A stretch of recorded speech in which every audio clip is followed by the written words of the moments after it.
Well, before we read from the book of Acts, I've got some select verses from Psalm 119 to lead us before we open the word together. We pray, Lord, open our eyes that we may see wonderful things in your law. I am laid low in the dust. Preserve my life according to your word. My soul is weary with sorrow. Strengthen me according to your word. Give me understanding so that I may keep your law and obey it with all my heart. I'm going to read from Acts chapter 3, verse 11 to chapter 4, verse 21. The reading will be on the screen. If you do have a Bible, please turn to it. It'll be helpful for you as Aaron opens the word with us. So Acts chapter 3, verse 11 through to chapter 4, verse 21. While the beggar held on to Peter and John, all the people were astonished and came running to them in the place called Solomon's Colonnade. When Peter saw this, he said to them, "Men of Israel, why does this surprise you? Why do you stare at us as if by our own power or godliness we had made this man walk? The God of Abraham, Isaac, and Jacob, the God of our fathers, has glorified his servant Jesus. You handed him over to be killed, and you disowned him before Pilate, though he had decided to let him go. You disowned the holy and righteous one and asked that a murderer be released to you. You killed the author of life, but God raised him from the dead. We are witnesses of this. By faith in the name of Jesus, this man whom you see and know was made strong. It is Jesus' name and the faith that comes through him that has given this complete healing to him, as you can all see. Now, brothers, I know that you acted in ignorance, as did your leaders.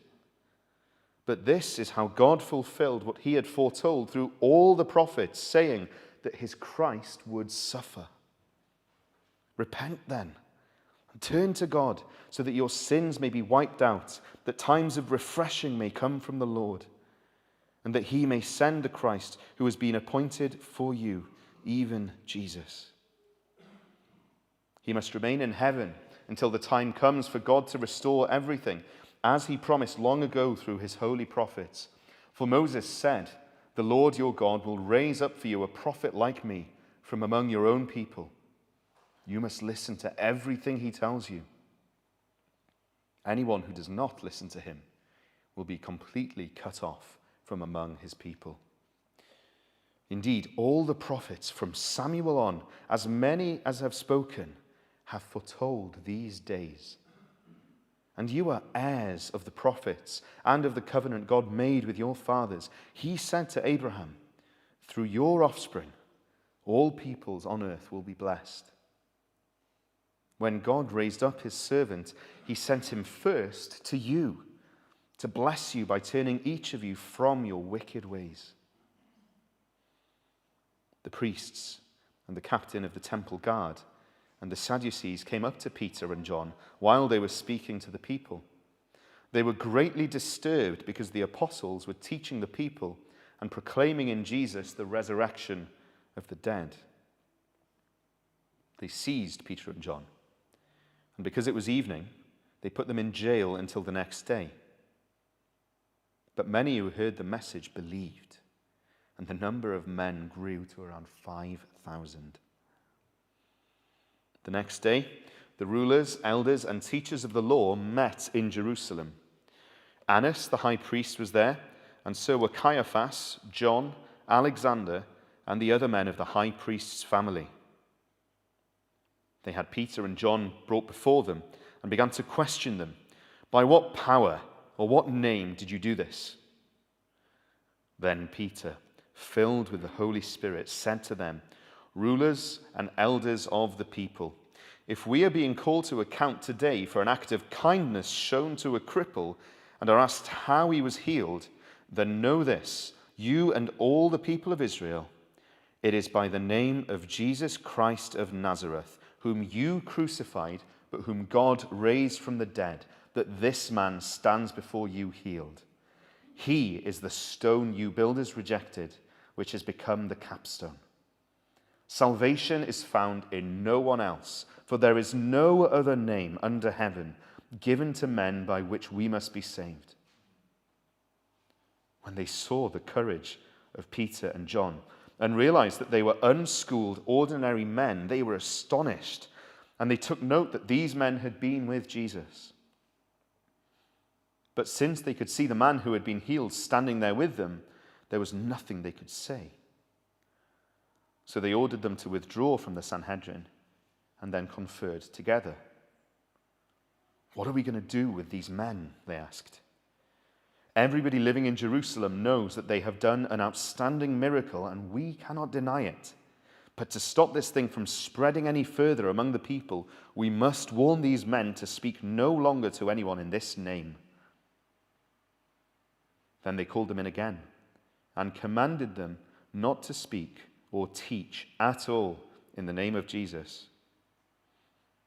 But Peter and John replied, "Judge for yourselves whether it is right in God's sight to obey you rather than God. For we cannot help speaking about what we have seen and heard." After further threats, they let them go. They could not decide how to punish them because all the people were praising God for what had happened. For the man who was miraculously healed was over 40 years old. We thank God for his word. Amen.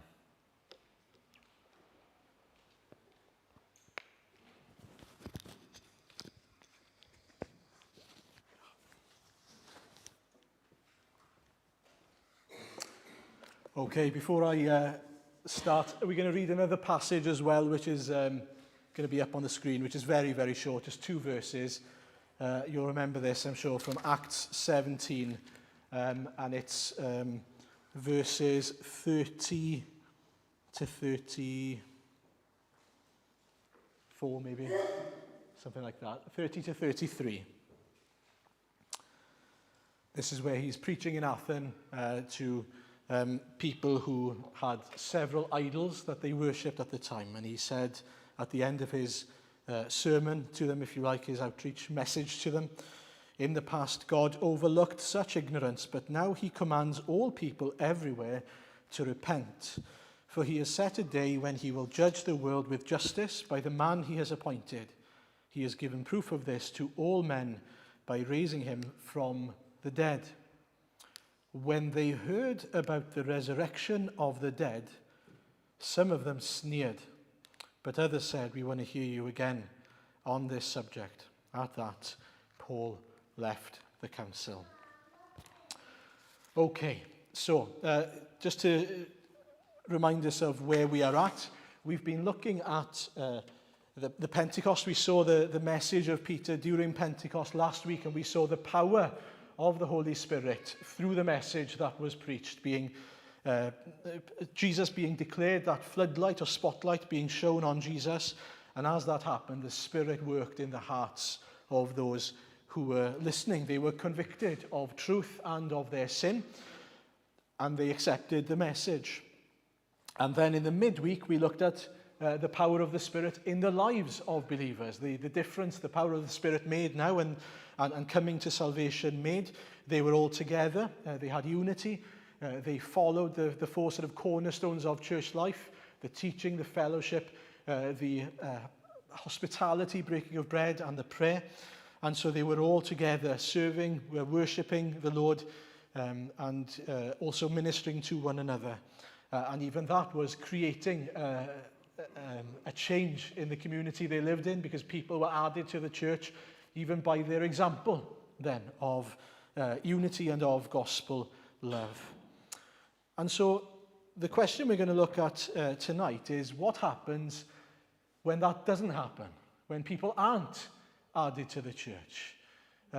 Why is it that some accept and some reject the gospel? And we're going to focus tonight on what might look like the negative, and perhaps more in the midweek studies we're going to look at what might be considered the positives in Acts chapter 4 and chapter 3.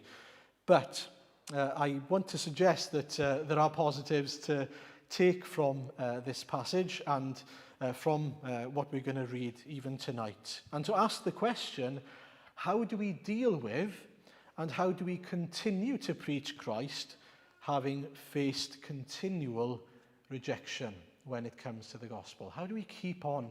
What motivates us to keep on preaching in the face of rejection to the gospel? Because the gospel, as we know, is the power of God unto salvation. But it's also, according to the word, a stumbling block to the Jews and foolishness to the Gentiles, and foolishness to those who are perishing. And so it's both life-giving, saving, but it's also an offense to some. It is an offense to some. And so what do we do? How do we make sense of that? And how do we keep on going and preach to people who are going to reject the gospel? And you'll notice in particular that in the two readings, actually, and there are others that we'll look at, there's a certain point that comes when people are really offended by the gospel. I wonder if I was to ask you, did you notice what that point was? It's the resurrection. It's very interesting that it's at the point of resurrection that they are insulted or offended, and there's a response in them. But one of the great encouragements for us is when we preach the gospel in its fullness, it demands a response. It demands a response. And I want to encourage us to do exactly that. We are called to preach the gospel in such a way that it demands a response. We are not responsible for the response, but we are responsible to preach the gospel, or of preaching the gospel, in such a way that it brings about a response. And so we're going to consider how that applies to us through these passages. So have Acts chapter 3 in front of you. If you have a Bible, that would be very helpful. The context of the passage is that Peter has healed, well, the Lord through Peter has healed a lame beggar on his way to the temple, if you remember. And it leads to a crowd of people gathering in amazement, it tells us. What it doesn't say is that someone came up to Peter and asks him, what just happened? How did this come about? You'll notice actually that it's Peter that takes the incentive, or that has the incentive, and sees the door opening for the gospel, and he takes the opportunity. So you'll notice, while the beggar held on to Peter and John, verse 11, all the people were astonished and came running to them in the place called Solomon's Colonnade. It seems that's the place outside the temple. When Peter saw this, he said to them. What I want us to see there, hopefully, is that they didn't ask him a question, but what he did see was the Lord bringing him an audience. And he was switched on. In other words, he was in step with the Holy Spirit. He was sensitive to the calling of the Holy Spirit. Look, Peter, God's doing something here. He's bringing you an opportunity for the gospel. He's opening a door for you to preach Christ. Nobody's asked him a single question. They're in amazement.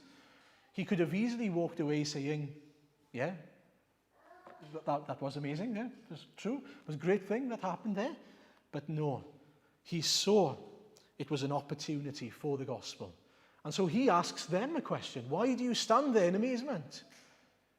Why are you so confused?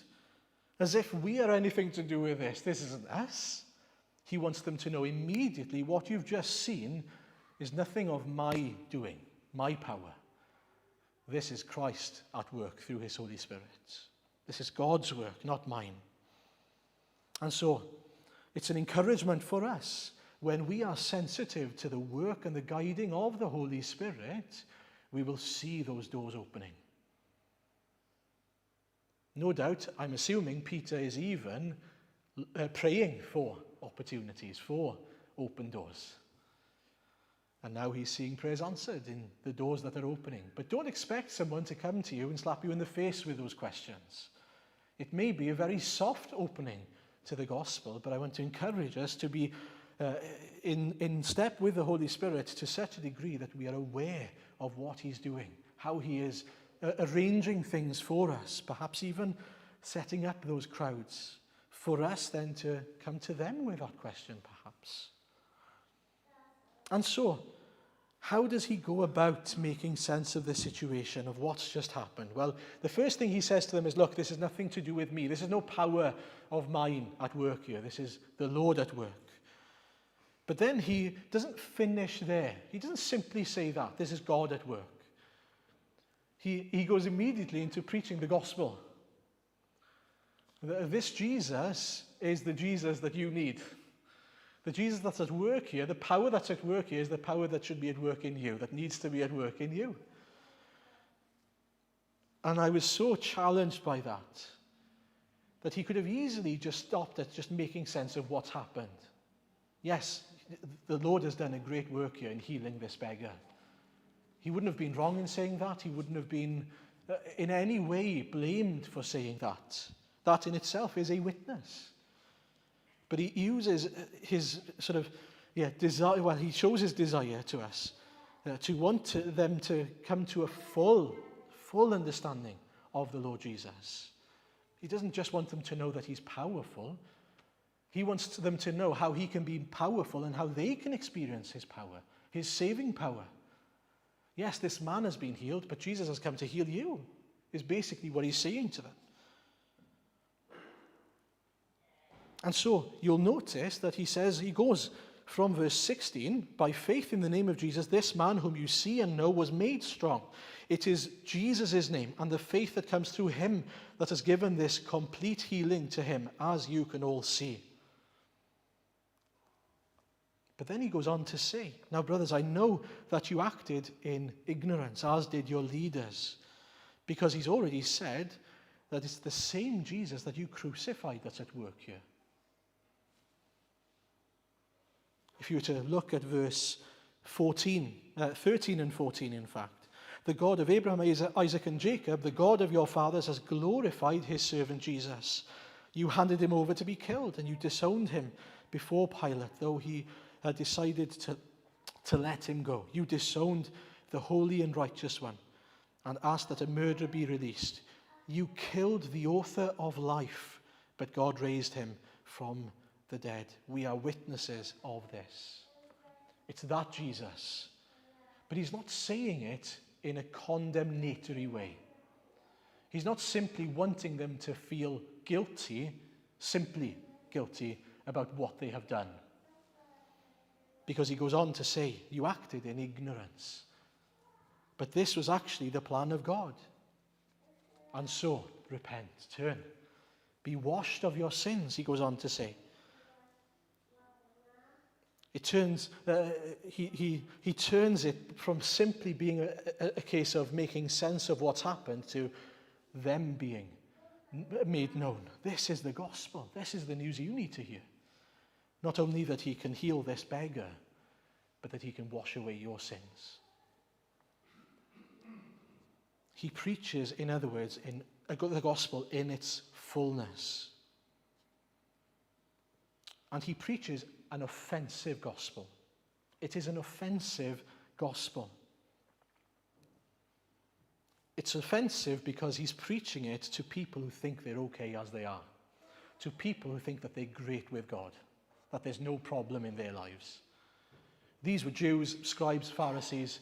They were people who thought to themselves, let me tell you, I'm getting into heaven. The things I've done to make God happy, I've covered every base. I've ticked all the boxes. That's what they were thinking. And so he was speaking to these people, and they were challenged. They were offended because the gospel tells them, you're not good enough as you are. The gospel tells us you're enemies of God. The gospel tells us you need the Lord Jesus to come down and live a perfect life, die a sinner's death in your place. And so the response to that would be, how dare you? How dare you tell me that I'm not okay with my God? How dare you suggest this, that, and the other? Do you know how many years I've lived of faithfulness to God? Do you know how many laws I've kept? How many times I've been to the synagogue and the temple? And how many times I've fasted or whatever it would have been? And we can see how people today might still have the same response. There are people today in our culture that would say, do you know how many times I've been to church? I've been baptized, I've been confirmed, accepted, whatever it might be. I've done this, I've done that. How dare you tell me I'm not a Christian? Now, how do we deal with those sort of responses today? Or there's another response, isn't there? Not only the offense of those who think they're okay with God, but what about the others who think they're okay with their gods? In Acts 17, for example, when they hear about the resurrection, what do? They sneer, it tells us. Oh, come on. Please, can we think of a more realistic God? Something more believable, please. Like things made out of stone that we can actually see. And so we can be easily dismayed by those who just sneer at us, who think that we're idiots for believing in the resurrection. How do we respond? Well, to start, I want to take us on a detour to the book of Ezekiel, as you do. But in Ezekiel was a prophet called by God, or a man called to be a prophet by God, to the Israelites, knowing that they had become a rebellious people. And in chapter 2 of Ezekiel, he starts by telling him, look, these people are a rebellious people. And so verses 4 to 8 of chapter 2, it says, and this is him speaking to Ezekiel now, say to them, this is what the Lord says, the sovereign Lord says. So he was to relay the message of God to the people. Verse 5, and whether they listen or fail to listen, for they are a rebellious people, they will know that a prophet has been among them. And you, son of man, do not be afraid of them, or their words. Do not be afraid, though briars and thorns are all around you, and you live among scorpions. Do not be afraid of what they say, or be terrified by them, though they are a rebellious people. You must speak my words to them, whether they listen or fail to listen, for they are rebellious. But you, son of man, listen to what I say to you. Do not rebel like that rebellious people. Open your mouth and eat what I give you. 3 things to note there. Firstly, he says twice, whether they listen or fail to listen. What does that tell you? God already knows that there are some who will and some who won't accept the message. It's not a shock to him, and he prepares his people in the same way. We should be prepared that some people are going to reject the gospel of Christ. But they will know, whether they listen or don't listen, they will know that a prophet has been among them, he says. They will know that the message from God has been made known to them. They will be left without an excuse, in other words. Now that's important. We preach the gospel to people so that they have no excuse on the day of judgment. So that they can't say, well, I've never heard of any Jesus. That they are given an opportunity. The same opportunity that we have been given. The same grace that we've been given in being given the opportunity to hear the wonderful gospel of the Lord Jesus. And the same actually happens, something similar happens in Acts 4:13. We heard it. They took note that these people had been with Jesus. God's power was made obvious to them. Christ's power was made obvious to them. They couldn't deny it, but they still rejected it. And lastly, there, he says, do not be afraid. 3 times. God says to Ezekiel 3 times, do not be afraid. Even though they are like scorpions, briars, thorns, do not be afraid. Even though they're a rebellious people. Those are not empty words. He's just reminding him, look, I'm with you. It's okay, I'm with you. I will empower you. I'm calling you. But don't be afraid. Even though you will be rejected and people will come up against you. Open your mouth, he says, and eat what I give you. Digest the word of God for yourself and pass it on to others. And it's interesting, if you were to go on to chapter 3 of Ezekiel, it tells us that he took it and it was like honey to his lips. It was sweet. He experienced the sweetness of the message of truth. But to those who rejected later on, it was bitter. And that's a great reminder to us of what the gospel is. The sweetness of salvation to those who receive, but it is bitter to those who reject. There's a bitterness to it. But the point is that we pass it on because we've experienced the sweetness. We've experienced it being honey to our lips. We've experienced it life-giving. And so we pass it on in the hope and knowing that in God's sovereignty, some will receive of the same sweetness. But for others, it will be bitterness. Now, to go on to Acts 4 in particular, once Peter starts speaking, you'll notice that he's brought before others again.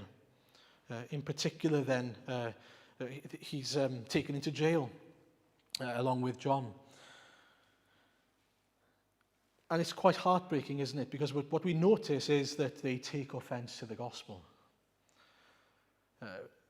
They start off with astonishment. Take a look at verses 13 to 21. Even the onlookers and those in the temple courts start off with astonishment. They were astonished.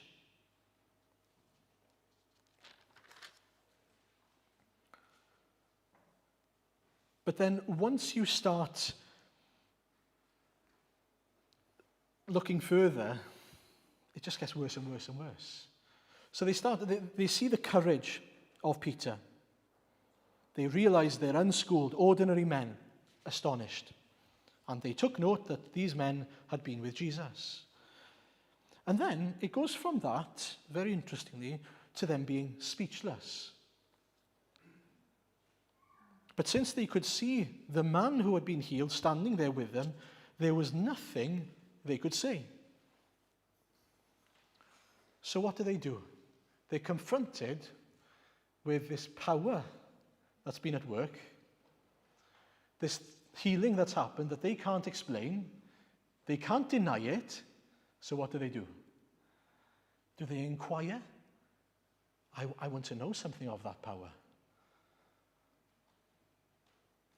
How can I know something of that power? No. What happens? Well, it goes from bad to worse, rejection, and then becoming enemies of the people of Christ. So what you notice is, verse 15, so they ordered them to withdraw from the Sanhedrin and confer together. What are we going to do with these men? They asked. Everybody living in Jerusalem knows they have done an outstanding miracle, and we cannot deny it. But to stop this from going any further among the people, we must warn these men to speak no longer to anyone in this name. Speaking in the name of Jesus was becoming a problem. Because every time they did something in the name of Jesus, something happened. And it was a problem to them, wasn't it? They couldn't make sense of it. These are unschooled men. How could these people know something more than us? No more power from God than us. We need to shut it down. What we see there is pride. What we see there is a heart of stone.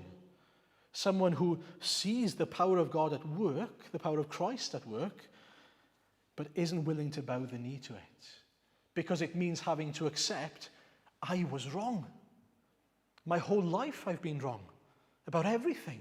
And we made a huge mistake with Jesus. You see, coming to Christ, whether you're a Pharisee or whether you're someone else, is still having to be humbled and having to admit the way I've been living my life is not in line with how the Lord desires for me to live. I've been living in rebellion to him. And it's interesting because it's not that they are dismissive of the gospel. It's not that they're thinking there's nothing to the gospel. They see that there's power in Jesus. Verse 17, it says that they don't want him to speak any longer in this name. Then verse 18, then they called them in again and commanded them not to speak or teach at all in the name of Jesus. Now, if Jesus wasn't a threat to them, if preaching in the name of Jesus was no threat to them, they wouldn't care, would they? They just let them carry on. Let them think that they're doing a great job, and we will just laugh at them as they carry on, making fools of themselves. But no, they're trying to shut them down. Why? Because they're a threat to them. Now, there's something important here. When the gospel is offensive, and when people come up against the gospel, it's a sign that they see something of the power of the gospel. That they see something of the hope of the gospel that they don't want other people to receive because it'll make them look bad.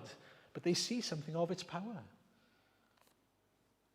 As I said, if there was nothing to the gospel, if there was no power to it, they'd just let them carry on like any other false messiah. But no, they needed to stop what was going on, or try to stop what was going on. But imagine being a Jew in those days, living a long life perhaps, of trying to follow the Mosaic law, trying to do the right things, thinking that because you've read most of the scriptures, perhaps you know most of the scriptures by this point, that God must think you're so great, and you think that you're great in the eyes of God. All of a sudden, this Galilean nobody turns around and says, you were ignorant. You missed the whole point of the Messiah. You missed the bit about the suffering servant, the suffering Messiah. You need to turn to the Lord and have your sins wiped out. That's like a dagger to the heart, isn't it? They should be offended, in one sense. They should be offended. And then in chapter 4, in the same way, in verse 10, 11, and 12, he reinstates the same kind of point. Ultimately, it's Christ's power at work in us and through us. The one you killed, you rejected him. You rejected the cornerstone. And by the way, he's not just a way, any way. He is the only way. Salvation is found in no one else. For there is no other name under heaven given to men by which we must be saved. And so Peter is nailing it home. The gospel is exclusively through the Lord Jesus. He is your only hope. The one you rejected, the one you crucified, you got it wrong. You need to bow the knee. You need to turn to the Lord Jesus. And by the way, he wouldn't be saying this in any kind of prideful way. In any kind of, oh, you idiots, what were you thinking? Because he spent 3 years next to Jesus and he missed the point. He wouldn't have been thinking to himself, you're an idiot. He'd been thinking, I'm an idiot. I was an idiot for taking such a long time to get it. But his desire, because the Lord has opened his eyes, is that the Lord would open their eyes in exactly the same way. And so we see that for some, and it's important to keep the context, of course, the church grew from 3,000 to 5,000 in the same section. Some accepted the gospel. The Spirit was at work. But for some, it made them harden their hearts. They were offended by the gospel, and they didn't humble themselves. Now, you may still be at the stage where you're offended by the gospel here tonight. There are two options. Either you recognize the truth of the gospel, even as offensive as it is, and you realize, as offensive as it is, it's the truth. I am an enemy of the Lord, and I do need to submit to him, or you continue on your hardened way, and you will continue to harden your heart. Now, some people will reject the gospel for a time.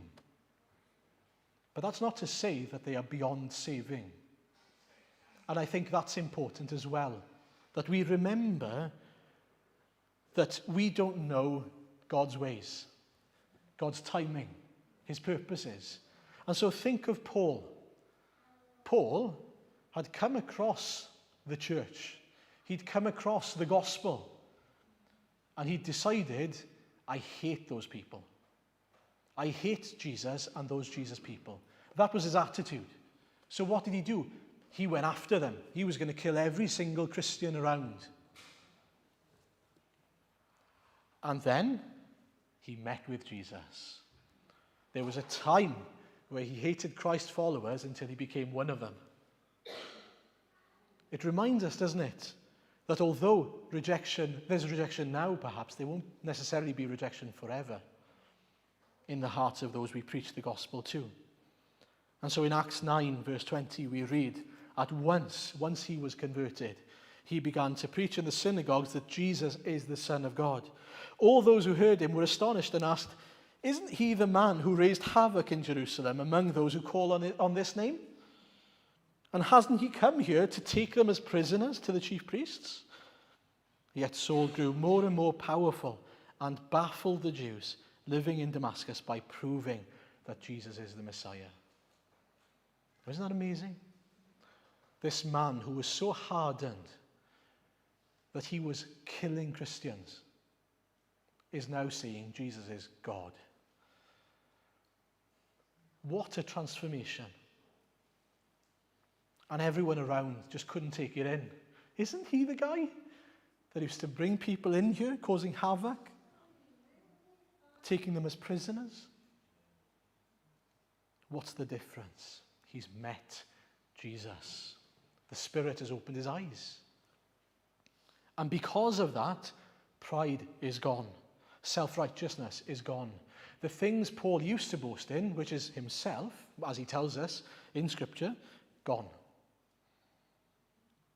He's been taken down. He realizes he was all wrong. And in order to preach the gospel, he had to say that. He had to say to people, look, I was wrong. The things I used to do, they were all wrong. Once I came to see Jesus, everything changed. And so we see the power of God softening the hearts of even the hardest, persuaded people, which reminds us, when we preach the gospel to people, even if they reject us now, it doesn't mean that they'll reject forever.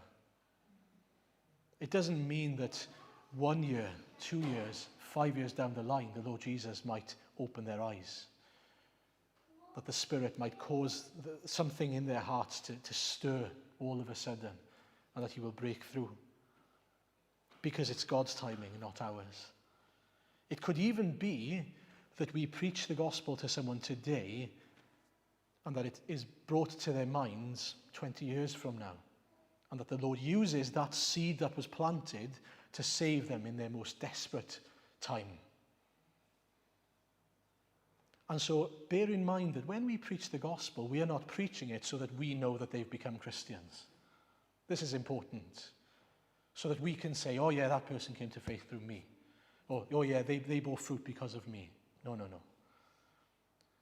We may have been given the privilege of planting the seed. That's it. But what we can say is the Lord gave me the great privilege of planting that seed. And the Lord did the rest in his own time.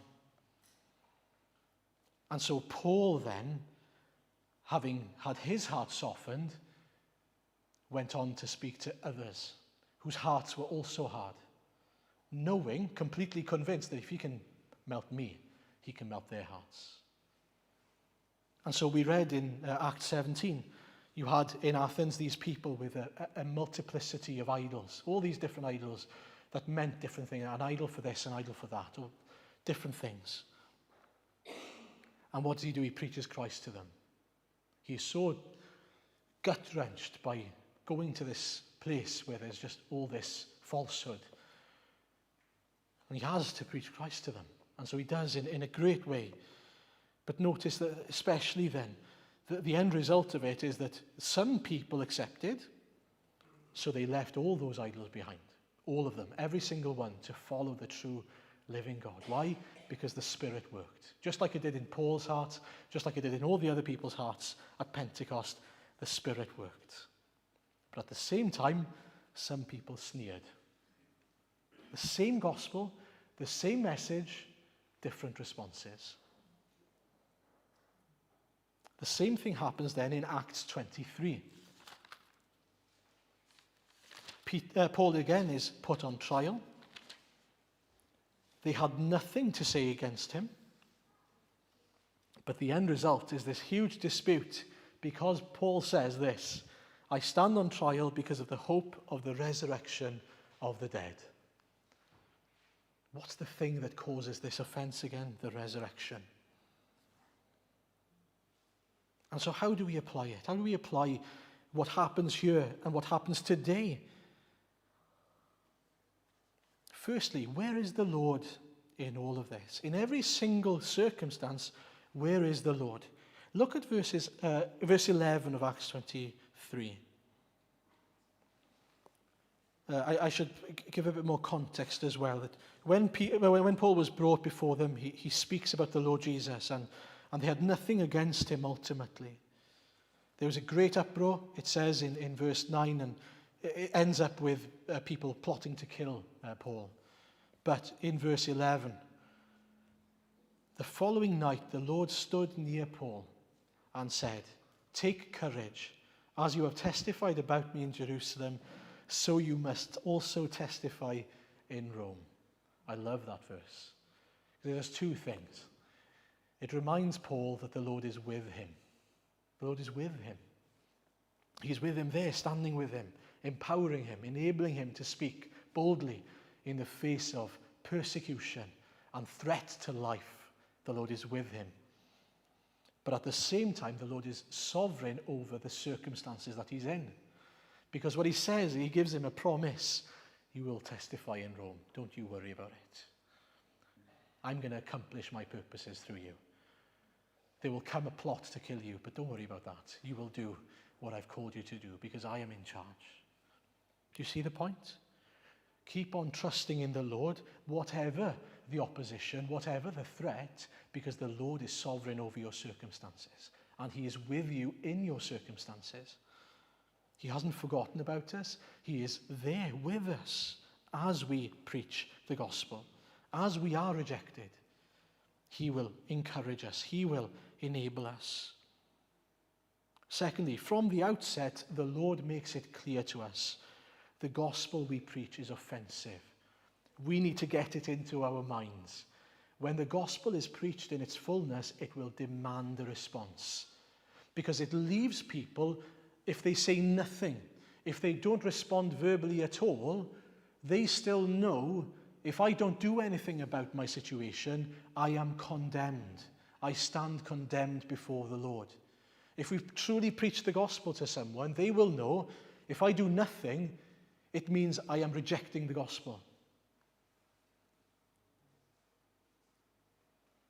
But we must offend if people are to be saved. But the only offense we should cause, as Paul says, is the offense of the gospel, not any other offense, not because of you. It's because of the gospel we preach, and that's important, of course.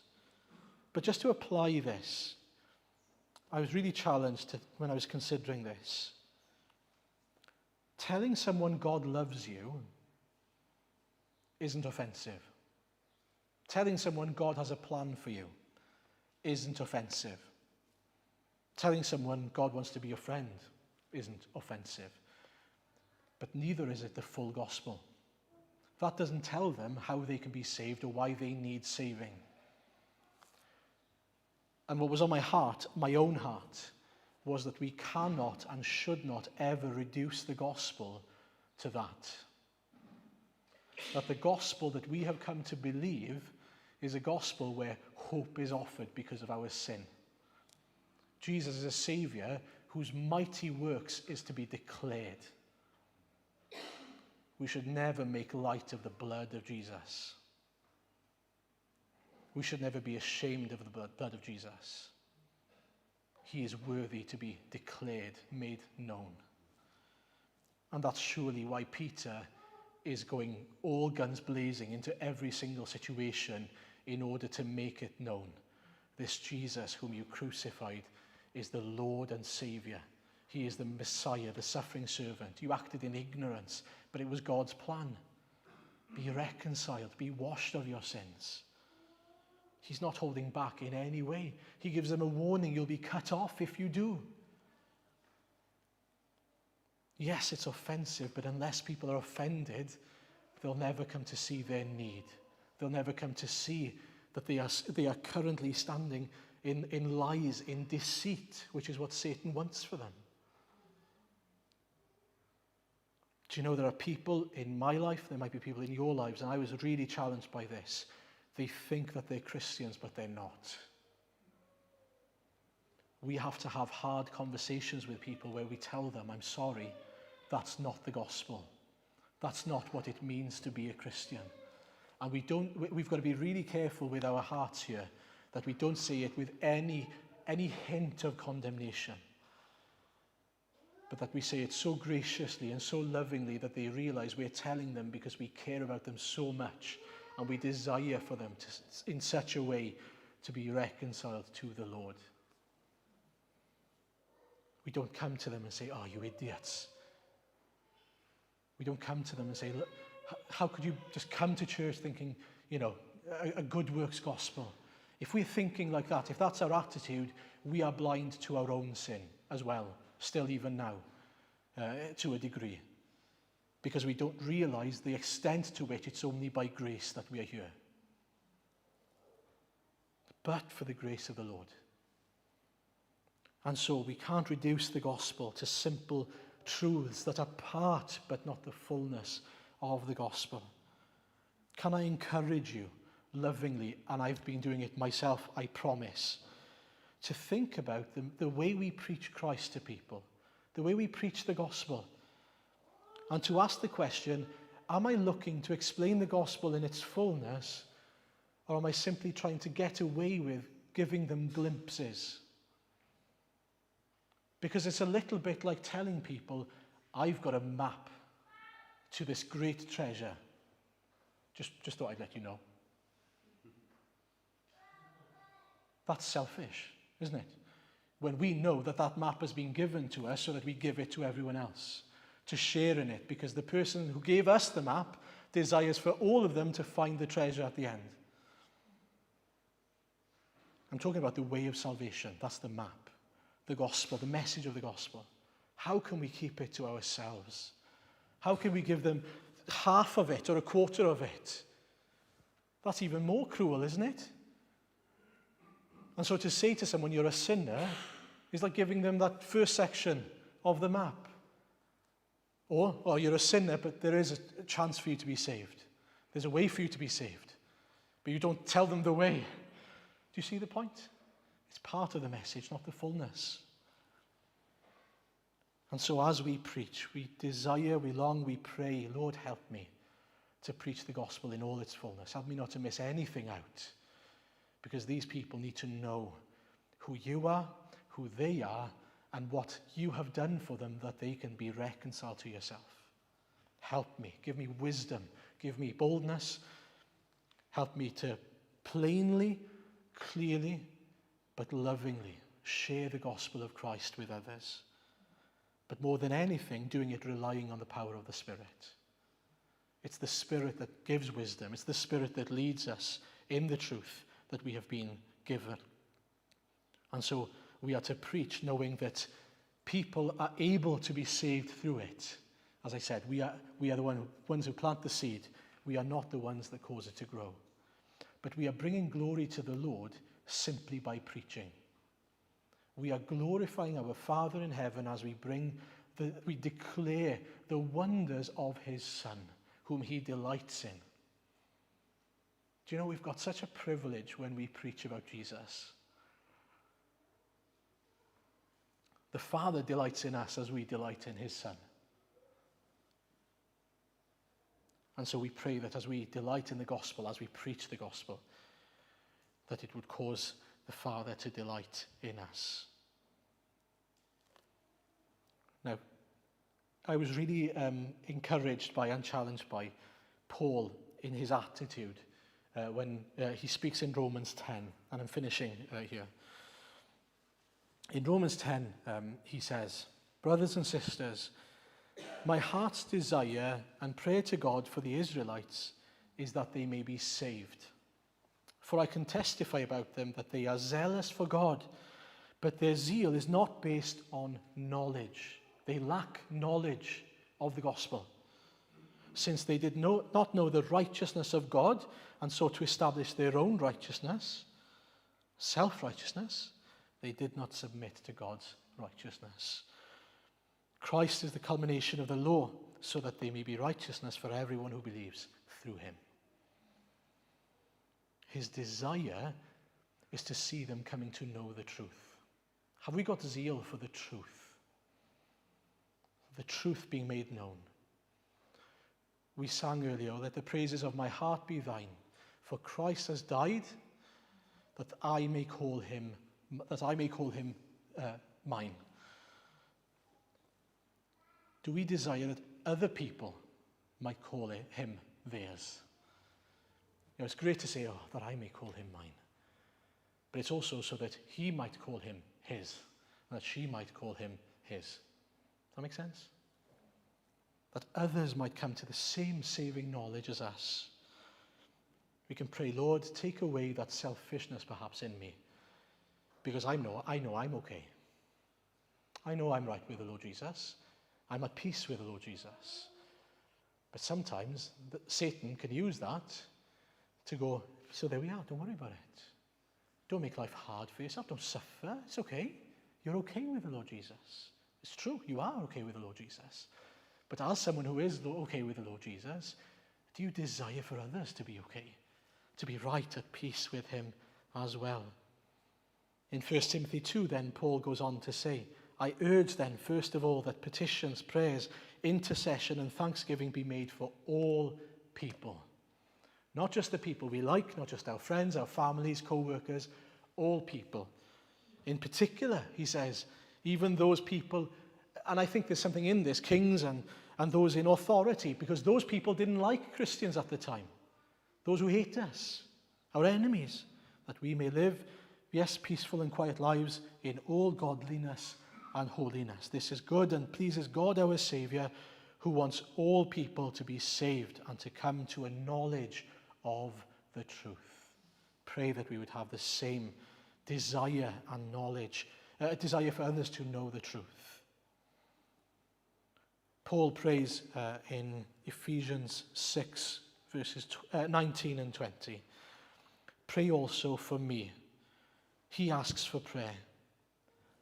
I ask for prayer from you in the same way, and I pray that you ask for prayer from me, that whenever I speak, words may be given me so that I will fearlessly make known the mystery of the gospel, for which I am an ambassador in chains.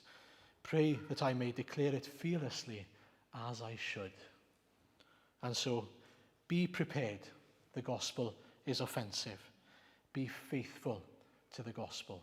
Add and remove things from the gospel and it becomes no gospel at all. Be expectant. Our Lord is merciful and mighty. As the gospel was preached, people were offended, but people were also added to the church. Are we expectant that people will be added to the church as we faithfully preach the gospel? Be comforted. The Lord is with us and the Lord is sovereign over our circumstances and the circumstances of those we preach the gospel to.